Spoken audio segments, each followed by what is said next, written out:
وَإِذْ قَالَ إِبْرَاهِيمُ لِأَبِيهِ وَقَوْمِهِ إِنَّنِي بَرَاءٌ مِّمَّا تَعْبُدُونَ إِلَّا الَّذِي فَطَرَنِي فَإِنَّهُ سَيَهْدِينِ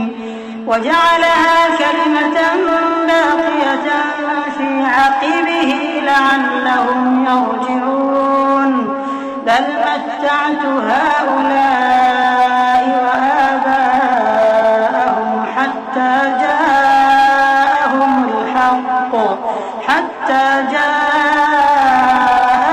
الْحَقُّ وَرَسُولٌ مُّبِينٌ وَلَمَّا جَاءَهُمُ الْحَقُّ قَالُوا هَٰذَا سِحْرٌ وَإِنَّا بِهِ كَافِرُونَ وَقَالُوا لَوْلَا نُزِّلَ هَٰذَا الْقُرْآنُ عَلَىٰ رَجُلٍ مِّنَ الْقَرْيَتَيْنِ عَظِيمٍ۔ اور جب ابراہیم نے اپنے باپ اور اپنی قوم سے کہا کہ جن چیزوں کو تم پوجتے ہو میں ان سے بیزار ہوں، ہاں جس نے مجھ کو پیدا کیا وہی مجھے سیدھے رستے پر لے چلے گا،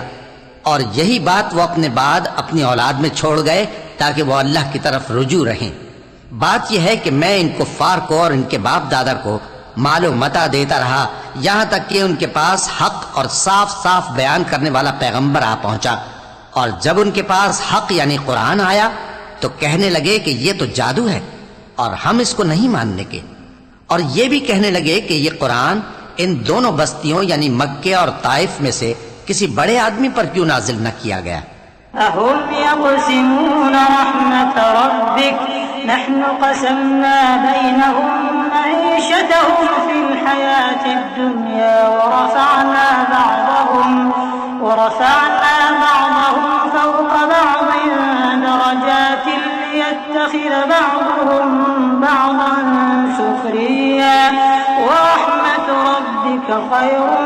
مما يجمعون ولولا أن يكون الناس أمة واحدة لجعلنا لمن يكفر بالرحمن لبيوتهم سقفا من فضة ومعارج عليها يظهرون ولبيوتهم أبوابا وسررا عليها يتكئون وزخرفا وإن كل ذلك لما متاع الحياة الدنيا والآخرة عند ربك للمتقين۔ کیا یہ لوگ تمہارے پروردگار کی رحمت کو بانٹتے ہیں؟ ہم نے ان میں ان کی معیشت کو دنیا کی زندگی میں تقسیم کر دیا اور ایک کے دوسرے پر درجے بلند کیے تاکہ ایک دوسرے سے خدمت لے، اور جو کچھ یہ جمع کرتے ہیں تمہارے پروردگار کی رحمت اس سے کہیں بہتر ہے۔ اور اگر یہ خیال نہ ہوتا کہ سب لوگ ایک ہی جماعت ہو جائیں گے تو جو لوگ اللہ سے انکار کرتے ہیں ہم ان کے گھروں کی چھتیں چاندی کی بنا دیتے اور سیڑھیاں بھی جن پر وہ چڑھتے، اور ان کے گھروں کے دروازے بھی اور تخت بھی جن پر تکیہ لگاتے ہیں، اور یہ سب چیزیں سونے کی بھی بنا دیتے، اور یہ سب دنیا کی زندگی کا تھوڑا سا سامان ہے، اور آخرت تمہارے پروردگار کے ہاں پرہیزگاروں کے لیے ہے۔ ومن يعش عن ذكر الرحمن نقيض له شيطانا فهو له قرين وإنهم ليصدونهم عن السبيل ويحسبون أنهم مهتدون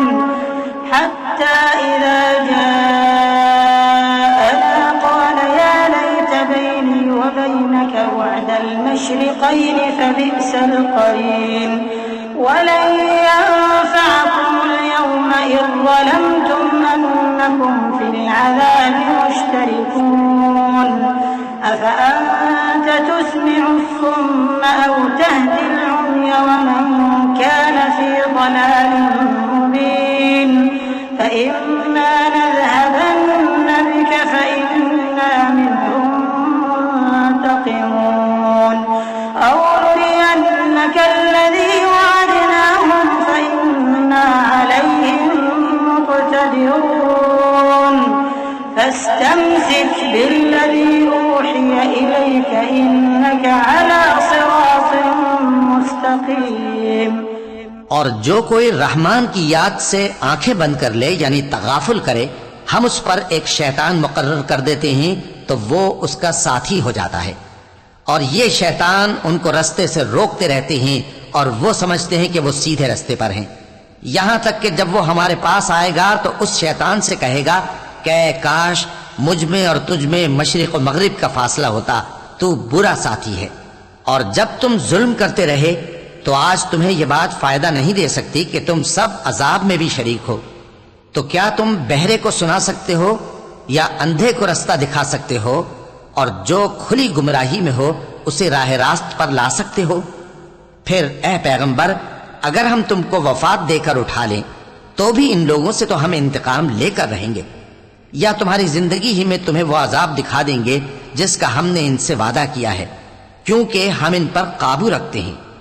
پس تمہاری طرف جو وحی کی گئی ہے اس پر مضبوطی سے جمے رہو، بے شک تم سیدھے رستے پر ہو۔